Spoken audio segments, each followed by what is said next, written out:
Krishnapatnam port container terminal పై high voltage political fight కొనసాగుతోంది. ఆరోపణలు ప్రత్యారోపణలతో మరోసారి మాటల తూటాలు విసురుకున్నారు మంత్రి కాకాని గోవర్ధన్ రెడ్డి, టీడీపీ నేత సోమిరెడ్డి చంద్రమోహన్ రెడ్డి. అసలు కాకాని ఏమన్నారు, సోమిరెడ్డి ఏం కౌంటర్ ఇచ్చారో చూద్దాం. ముందేమో గోవర్ధన్ రెడ్డి చెప్పాడు, యాజమాన్యం చెప్పలేదన్నాడు చంద్రమోహన్.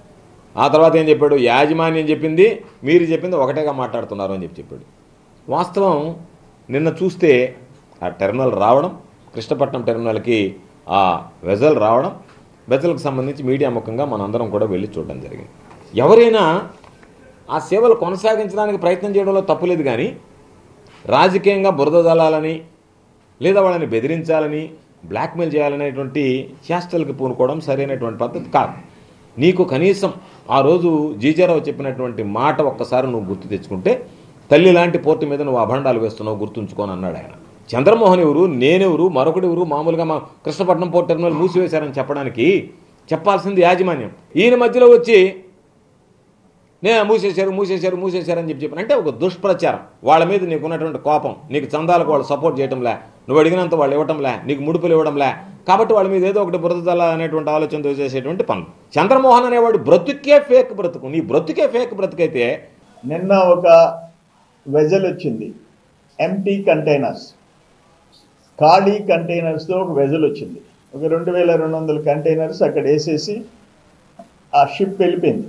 నువ్వు ఖాళీ డబ్బాలు వచ్చి పోతే ఉపయోగం ఏంటి? ఇది నేనేం చెప్తున్నానంటే అఫీషియల్ ఇన్ఫర్మేషన్ ఈ ఐస్కేట్ ద్వారా క్లియర్గా టీఐ అని ఇచ్చింది. ట్రాన్స్షిప్మెంట్ అంటే ఓన్లీ ఆ కంటైనర్స్ ఖాళీ ఇక్కడికి వచ్చినాయి. నకిలీ పత్రాలు, నకిలీ ఫోటోలు, నేను 7 గంటలకు ముందు దాగుతున్నట్టు ఫోటోలు, నాకు 1000 కోట్లు ఉన్నట్టు. ఈయన జీవితమే నకిలీ. నిజం చెప్తాడా కాకాని గోవర్ధన్ రెడ్డి, వ్యవసాయ మంత్రి? ఆయన ఎన్ని కేసుల్లో ఎట్టిరుకున్నాడు?